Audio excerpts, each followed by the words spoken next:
Finally we are back after A long time. കഴിഞ്ഞ കുറച്ച് ദിവസങ്ങളായി കല്യാണത്തിനും മറ്റുമൊക്കെ തിരക്കിലായിരുന്നു. ഇപ്പോഴാണൊന്ന് ഫ്രീ ആയത്. ഫ്രീ എന്ന് പറയാൻ പറ്റില്ല, ഇടക്കൂടെ സമയം കണ്ടെത്തി ചെയ്യുന്നെന്ന് മാത്രം. അതിനെക്കുറിച്ച് നമുക്ക് പിന്നീട് ഒരിക്കലും സംസാരിക്കാം. അപ്പൊ നമുക്ക് വിഷയത്തിലേക്ക് കടക്കാം. ഗിന്നസ് റെക്കോർഡ് കിട്ടാൻ വേണ്ടി ദിവ്യ ഉണ്ണിയുടെ നേതൃത്വത്തിൽ 12,000 പേർ പങ്കെടുത്ത ഭരതനാട്യം ഡാൻസിന് ചുറ്റിപ്പറ്റിയുള്ള വിവാദങ്ങളാണല്ലോ കഴിഞ്ഞ കുറച്ച് ദിവസങ്ങളായിട്ട് സോഷ്യൽ മീഡിയയിൽ ചർച്ച ആയിക്കൊണ്ടിരിക്കുന്നത്. കൊച്ചിയിലെ ജവഹർലാൽ നെഹ്റു സ്റ്റേഡിയത്തിൽ വെച്ചായിരുന്നു പരിപാടി. അവിടെ ഉദ്ഘാടന പരിപാടികൾക്ക് മറ്റുമൊക്കെയായി കെട്ടിയൊരുക്കിയ വേദിയിൽ നിന്നും വീണു MLA ആയ ഉമാ തോമസിന് ഗുരുതരമായിട്ടുള്ള പരിക്കേറ്റതോടെയാണ് ഈ ഡാൻസ് പരിപാടി ഇത്രത്തോളം വലിയ ചർച്ചയായി മാറുന്നത്. ഇപ്പൊ ഓരോ ദിവസം കഴിയുന്തോറും ഈ പരിപാടിയുടെ സംഘാടനത്തിലും മറ്റും വന്ന തട്ടിപ്പുകളും വീഴ്ചകളും മറ്റും ഒന്നിനു പിറകെ ഒന്നായി പുറത്തു വന്നുകൊണ്ടിരിക്കുകയാണ്. കുട്ടികൾ ഉൾപ്പെടെ 12,000 പേർ പങ്കെടുത്ത പരിപാടി ഏറ്റവും ബേസിക് ആയിട്ട് കുടിവെള്ളം പോലും കിട്ടിയിരുന്ന എന്നതിൽ നിന്നും തുടങ്ങി കോടികളുടെ സാമ്പത്തിക തട്ടിപ്പുകൾ വരെ നടന്നു എന്നുള്ള ആരോപണങ്ങൾ ഉയർന്നു കഴിഞ്ഞു. മൃദംഗാവിശർ എന്ന് പറഞ്ഞൊരു സംഘടനയാണ് ഈ നൃത്ത പരിപാടിയുടെ മുഖ്യ സംഘാടകർ എന്നാണ് പറയപ്പെടുന്നത്. വയനാട്ടിലെ മേപ്പാടിയിലാണ് ഇവരുടെ ഓഫീസ് ഉള്ളത്. ഓഫീസ് എന്നൊന്നും പറയാൻ പറ്റില്ല, ഒരു ചെറിയ പട്ടിക്കൂട് സെറ്റപ്പാണ്. ഒരു ന്യൂസ് ക്ലിപ്പ് ഞാൻ കാണിച്ചു, അപ്പൊ നിങ്ങൾക്ക് കാര്യങ്ങൾ മനസ്സിലാകും. ഉമാ തോമസ് MLA അപകടത്തിൽപ്പെട്ട കലൂരിലെ പരിപാടിയുടെ സംഘാടകരായ മൃദംഗവിഷന്റെ വയനാട്ടിലെ മേപ്പാടി ആസ്ഥാനത്തിന് മുന്നിലാണ് ഞാൻ നിൽക്കുന്നത്. ഏതായാലും ഈ ഒരു ഓഫീസിൽ ഇതുപോലെ ഒരു ലോഗോ ഇവിടെ സ്ഥാപിച്ചിട്ടുണ്ട്. ഇതാണ് ഈ ഒരു ഓഫീസിന്റെ, പ്രത്യേകിച്ച് ഈ ഒരു സ്ഥാപനത്തിന്റെ ലോഗോ എന്ന് പറയുന്നത്. ഏതായാലും ഈ അടുത്തെന്ന് പറയുമ്പോൾ ഇതിന്റെ ഓഫീസാണ്.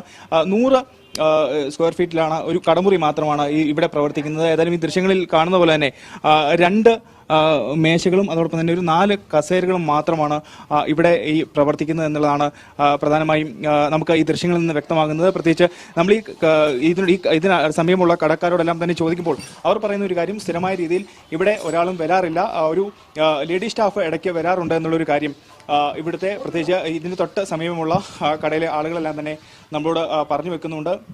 അതോടൊപ്പം തന്നെ ഈ ബിൽഡിംഗ് പ്രധാനമായും മേപ്പാടിയിലാണ്. മേപ്പാടി EMS ഓഡിറ്റോറിയത്തിന് തൊട്ട് എതിർവശത്തുള്ള ഒരു ബിൽഡിങ്ങിന്റെ 2ാം നിലയിലാണ് ഈ ഒരു സ്ഥാപനം ഇവിടെ പ്രവർത്തിക്കുന്നതാണ്. ഒരു മാഗസിൻ ഇവിടെ പ്രവർത്തിക്കുന്നു എന്നുള്ള ഒരു അറിവ് മാത്രമാണ് ഇതിന് തൊട്ട് അടുത്തുള്ള ആളുകൾക്കെല്ലാം തന്നെ മനസ്സിലാക്കാൻ സാധിക്കും. കണ്ടല്ലോ, കേരളം ചരിത്രം കുറിക്കാൻ പോകുന്നു. മലയാളികൾക്ക് അഭിമാനിക്കാം എന്നൊക്കെ പറഞ്ഞ ആളെ പറ്റിച്ച് യാതൊരു സുരക്ഷയോ ആവശ്യങ്ങളോ ഒരുക്കാതെ 12,000 ആളുകൾ വെച്ച് പരിപാടി നടത്തിയൊരു സംഘടനയുടെ ഓഫീസാണ് നിങ്ങൾ ഇപ്പൊ കണ്ടത്. എന്താ അവസ്ഥ അല്ലെ? തട്ടിപ്പ് നടത്താൻ വേണ്ടി മാത്രം ഇങ്ങനെ ഒരു പരിപാടി നടത്തിയ പോലാണ് സത്യം പറഞ്ഞ് എനിക്കിപ്പോ തോന്നുന്നത്. ഇവർക്ക് കുറച്ച് പൈസ കാണായിരുന്നു, അതിനുവേണ്ടി കുറെ ആളുകളുടെ സമയവും പണവും എല്ലാം മുതലാക്കിക്കൊണ്ട് ഗിന്നസ് റെക്കോർഡിന്റെ പേരും പറഞ്ഞ് തട്ടിക്കൂട്ടിയ ഒരു പരിപാടി ഇങ്ങ് നടത്തി. അതാണ് ഇവിടെ സംഭവിച്ചത്. ഇവിടെ നർത്തകിമാർക്ക് കൊടുത്ത സാരിയുമായി ബന്ധപ്പെട്ട് നടത്തിയ തട്ടിപ്പ് നോക്കിയാൽ തന്നെ മനസ്സിലാകും. ഇവിടെ കല്യാൺ സിൽക്സ് ആണ് 12,000 പേർക്കുള്ള സാരി സ്പോൺസർ ചെയ്തത്. സ്പോൺസർഷിപ്പ് എന്ന് പറയുമ്പോൾ സാധാരണ രീതിയിൽ എല്ലാ ചെലവും സ്പോൺസർ ചെയ്യുന്ന വ്യക്തിയോ സ്ഥാപനമോ ഏറ്റെടുക്കാറാണല്ലോ പതിവ്. എന്നാൽ ഇവിടെ കല്യാൺ സിൽക്സ് ഒരു സാരിക്ക് 390 രൂപ സംഘാടകരിൽ നിന്നും ഈടാക്കിയെന്നാണ് പറയപ്പെടുന്നത്. അത് പോട്ടെ, കുഴപ്പമില്ലെന്ന് വെക്കാം. കാരണം 12,000 പേർക്കുള്ള സാരി ഫ്രീ ആയിട്ട് കൊടുക്കാന്നൊക്കെ പറയുമ്പോൾ അത് കമ്പനിക്ക് വലിയ നഷ്ടം വരാനൊക്കെ സാധ്യതയുണ്ട്. സോ ലാഭം എടുക്കാതെ പ്രൊഡക്ഷൻ കോസ്റ്റ് മാത്രം ഈടാക്കാമെന്ന രീതിയിലാക്കാം അവർ 390 രൂപ ഈടാക്കിയത്.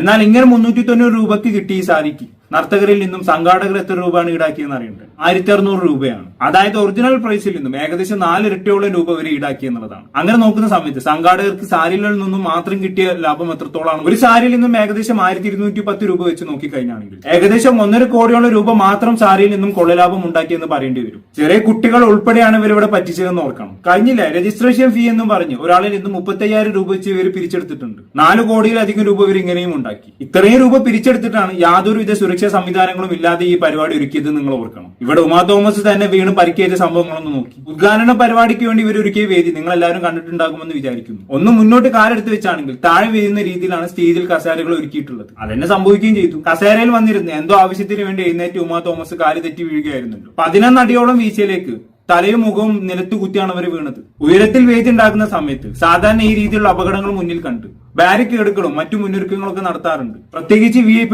പങ്കെടുക്കുന്ന പരിപാടികളാവുമ്പോൾ. എന്നാൽ ഇവിടെ അങ്ങനെ ഒന്നും തന്നെ ചെയ്തിരുന്നില്ല. മാത്രവുമല്ല സ്റ്റേജ് ഒട്ടും തന്നെ ഉറപ്പുണ്ടായിരുന്നില്ല എന്നുള്ളതാണ് ഉദ്ഘാടന നൃത്തം കളിക്കാനെത്തിയ കൃഷ്ണപ്രഭയും പാരിസ് ലക്ഷ്മിയും പറഞ്ഞത്. കൃഷ്ണപ്രഭയുടെ വാക്കുകൾ നമുക്കൊന്ന് കേട്ടോക്കാം. ഞാൻ സ്റ്റേജ് പ്രാക്ടീസിന് പോയിരുന്നില്ല. നമ്മളുടെ ഡാൻസ് ടീം ഉച്ചയ്ക്ക് ഓൾറെഡി അവിടെ പോയിട്ടുണ്ടായിരുന്നു. അപ്പൊ മുതൽ കുട്ടികൾ അന്ന് പറഞ്ഞിട്ടുണ്ടായിരുന്നു ഞാൻ പെർഫോം ചെയ്യുന്നത് യക്ഷി എന്ന് പറഞ്ഞിട്ട് ഓൾറെഡി ഒരു തിയേറ്റർ ആർട്ടാണ് ഞാനും ടീമും ചെയ്യാനിരുന്നത്. അത് ഏകദേശം 25 പേരോളം ഡാൻസേഴ്സ് ആ സ്റ്റേജിന്റെ മേളിൽ വരേണ്ടവരായിരുന്നു. അപ്പൊ അന്ന് ഉച്ചയ്ക്ക് പ്രാക്ടീസിന് ചെന്നപ്പോ തന്നെ കുട്ടികൾ പറഞ്ഞിട്ടുണ്ടായിരുന്നു അത് ഇൻ ആൻഡ് ഔട്ട് ഒന്നും ഉണ്ടായിരുന്നില്ല. ഞാൻ വൈകിട്ടാണ് ഞാൻ ഈ സ്റ്റേജ് കാണുന്നത്. ഒരു സ്റ്റേജ് നമ്മൾ ചെയ്യുമ്പോൾ അറിയാലോ, എൻട്രി ഉണ്ടാകും, ഇൻ ആൻഡ് ഔട്ട് എന്തായാലും ഇടും. അപ്പൊ അതുണ്ടായിരുന്നില്ല. പിന്നെ തന്നെ കയറിയ പിള്ളേര് പറയുന്നുണ്ടായിരുന്നു ചെറിയൊരു സ്ലോപ്പ് പോലെയാണ് ആ സ്റ്റേജിൽ ഉണ്ടായിരുന്നത്.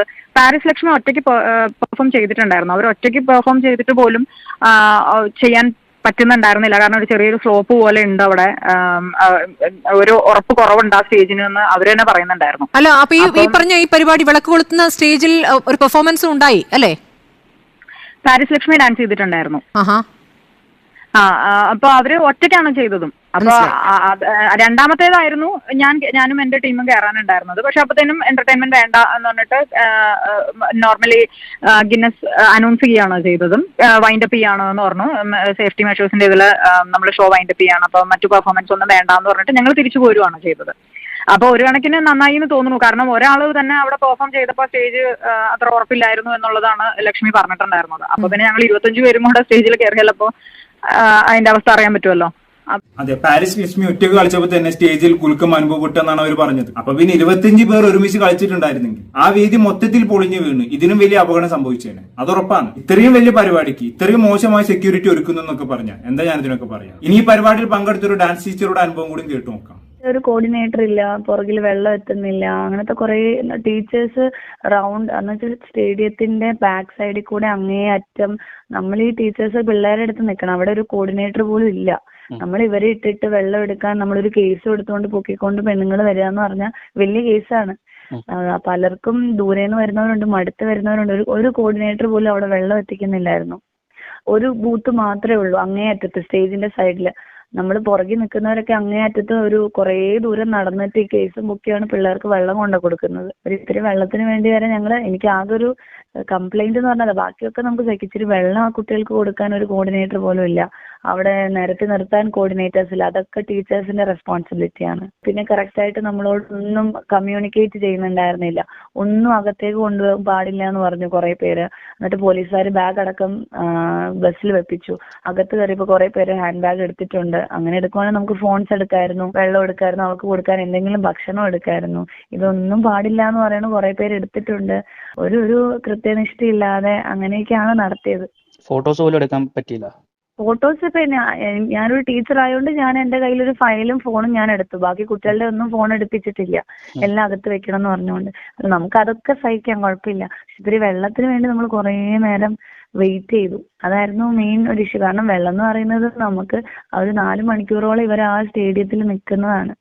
എന്തായാലും ഇത്രയും വലിയ പരിപാടി ആയിട്ട് മര്യാദയ്ക്ക് ഒരു വെള്ളം പോലും കിട്ടുന്നില്ല എന്ന് പറഞ്ഞ എന്താ അവസ്ഥ? ഡാൻസ് പെർഫോമൻസ് എന്നൊക്കെ പറഞ്ഞ അത്രയും എനർജി വേണ്ട ഒരു സംഗതിയാണ്. അപ്പൊ ആവശ്യത്തിന് വെള്ളവും ഭക്ഷണം കിട്ടാതിരുന്ന അവസ്ഥ എന്താണെന്നുള്ള ഞാൻ പ്രത്യേകിച്ച് പറഞ്ഞിട്ട് ആവശ്യമില്ലല്ലോ. നല്ലപോലെ പെർഫോം ചെയ്യാൻ കഴിയില്ല. അല്ലെങ്കിലും ഇവർക്ക് പെർഫോമൻസ് നന്നാക്കണമെന്നൊന്നും ഇല്ലല്ലോ അല്ലെ? എങ്ങനെയാലും ഒരു 12,000 ആൾക്കാർ കൂട്ടിക്കൊണ്ടുവന്നൊരു ഡാൻസ് കളിപ്പിക്കണം. ചുളിവിൽ ഒരു ഗിന്നസ് റെക്കോർഡും ഒപ്പിക്കണം. കുറെ പൈസ തട്ടിയെടുക്കുകയും വേണം. ആ ഉദ്ദേശം ഭംഗിയായി നടക്കുകയും ചെയ്തു. പക്ഷേ ഈ ഉമാ തോമസ് വീണ് പരിക്കേറ്റ സംഭവം ഇവരൊരിക്കലും പ്രതീക്ഷിച്ചിരുന്നില്ല. നമ്മളൊന്ന് ആലോചിച്ച് നോക്കി. ഇവിടെ MLA വീണ് പരിക്കേറ്റത് കൊണ്ട് മാത്രമാണ് ഈ സംഭവം ഇത്ര വലിയ ചർച്ചയായതും ഇതിന് പിന്നിലുള്ള തട്ടിപ്പുകളൊക്കെ പുറത്തു വന്നതും. ഇല്ലെങ്കിൽ ഇതൊന്നും ആരും അറിയാൻ പോണില്ല. പകരം ദിവ്യാണിയുടെ നേതൃത്വത്തിൽ 12,000 പേർ ഡാൻസ് കളിച്ചു, ഗിന്നസ് റെക്കോർഡ് ഇട്ടു, കേരളം ചരിത്രം തിരുത്തി കുറിച്ചു, ഇത് അഭിമാന നിമിഷം എന്നൊക്കെ പറഞ്ഞ വാർത്തകൾ വന്നേനെ. ഞാൻ ആലോചിക്കുന്നത് എന്താണെന്ന് വെച്ചാണെങ്കിൽ ഇവിടെ നടക്കുന്ന പല പരിപാടികളിലും ഇതുപോലുള്ള കോടികളുടെ തട്ടിപ്പ് നടക്കുന്നുണ്ടാകും. പക്ഷെ അതൊന്നും പുറത്തറിയുന്നില്ല എന്ന് മാത്രം. ബാക്കിയാണ് നോക്കാം.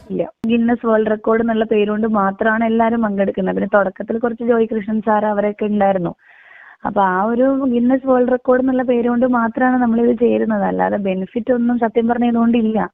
പിന്നെ ഇതെല്ലാവർക്കും ഒരു എക്സ്പീരിയൻസ് ആണ്, ഒരു ഹിസ്റ്ററി അല്ലേ, ആ ഒരു ബേസിലാണ് എല്ലാരും പോകുന്നത്. പക്ഷെ അപ്പൊ ഇത് നമ്മളെ ഒരു വിളിച്ചു വരുത്തി അങ്ങ് അപമാനിക്കുന്ന പോലെയല്ലേ. പിന്നെ ഒരു ഗിന്നസ് കിട്ടും എന്നുള്ള ഒരു പ്രതീക്ഷ മാത്രമേ ഉള്ളൂ. അതുകൊണ്ട് മാത്രം പിള്ളേര് സന്തോഷമായിരുന്നു. പക്ഷെ ഒരു ടീച്ചർ എന്ന നിലയിൽ ഞാൻ അവരെ കൊണ്ടുവരുമ്പം എനിക്കൊരു ഉത്തരവാദിത്വം ഉണ്ട്. നമ്മളോട് അവര് കാണിക്കേണ്ട ഒരു മര്യാദ ഉണ്ട് ഇതിന്റെ സംഘാടകർ. അത് നമുക്ക് കിട്ടിയിട്ടില്ല. അവിടെ സ്റ്റേഡിയം ആയതുകൊണ്ട് തന്നെ അകത്ത് നമ്മുടെ ഫുട്ബോളും ക്രിക്കറ്റൊക്കെ കളിക്കുന്നതുകൊണ്ട് അകത്തൊരു വലിയ ഏരിയ കളിക്കാൻ പാടില്ല. അപ്പൊ ഞങ്ങൾ ഇറങ്ങി നമ്മൾ പൂഴിയിൽ നിന്നിട്ടാ കളിച്ച എന്റെ കുട്ടികൾ. അവർക്ക് കളിക്കാൻ പറ്റുന്നില്ലായിരുന്നു. കാല് പൊക്കാൻ എന്ന് വെച്ചാൽ പൂഴിയിൽ നമ്മൾ ചവിട്ടി അറിയാലോ, താന്നു പോവും. പിന്നെ കാലെടുക്കണമെങ്കിൽ 2 സെക്കൻഡ് വേണ്ടേ. അതുകൊണ്ട് അങ്ങനെ കളിക്കാനും പറ്റുന്നുണ്ടായിരുന്നില്ല. നമ്മളിത് വെറുതെ ഒരു പ്രഹസനത്തിന് വന്നല്ലോ. പ്രഹസനം ഈ പരിപാടി വിശേഷിപ്പിക്കാൻ ഇതിനും നല്ലൊരു വാക്ക് വേറെ ഇല്ലെന്ന് തോന്നുന്നു. സത്യം പറഞ്ഞതൊക്കെ കാണുമ്പോഴും കേൾക്കുമ്പോഴും വെറും ഒരു പ്രഹസനമായിട്ട് തന്നെയാണ് എനിക്ക് തോന്നുന്നത്. ഏകദേശം 1 വർഷം മുമ്പ് ഈ ഡാൻസിന് വേണ്ടിയുള്ള പ്രാക്ടീസ് തുടങ്ങിയിരുന്നെന്നാണ് പറയുന്നത്. എന്നിട്ട് പെർഫോമൻസിന് സമയമായപ്പോ മണലിൽ ചവിട്ടി കളിക്കേണ്ടി വന്നു കുട്ടികൾക്ക്. സംഘാടകർക്ക് എത്രത്തോളം ആത്മാർത്ഥത ഉണ്ടെന്ന് ഇതിൽ നിന്ന് മനസ്സിലാക്കാവുന്നതേ ഉള്ളൂ. എന്തായാലും സംഘാടകർക്കെതിരെ കേസെടുത്തിട്ടുണ്ടെന്നാണ് മനസ്സിലാക്കാൻ കഴിഞ്ഞത്. മാതൃകാപരമായിട്ടുള്ള ശിക്ഷ നൽകണം എന്നുള്ളതാണ് എന്റെ അഭിപ്രായം. ഭാവിയിൽ ഇതുപോലെ ഗിന്നസ് റെക്കോർഡ്, ഒലക്കയുടെ മൂട് എന്നൊക്കെ പറഞ്ഞുകൊണ്ട് ആളുകളെ പറ്റിക്കാൻ വേണ്ടി തട്ടിക്കൂട്ട് പരിപാടികൾ ആരെങ്കിലും പ്ലാൻ ചെയ്യുന്നുണ്ടെങ്കിൽ അവർക്കൊക്കെ ഇതൊരു പാഠമാകണം. എന്താണെന്ന് കേട്ട് നിങ്ങൾക്ക് തോന്നുന്നത് താഴെ കമന്റ് ബോക്സിൽ രേഖപ്പെടുത്തുമല്ലോ. അടുത്തൊരു ടോപ്പിക്കുമായി കാണാം.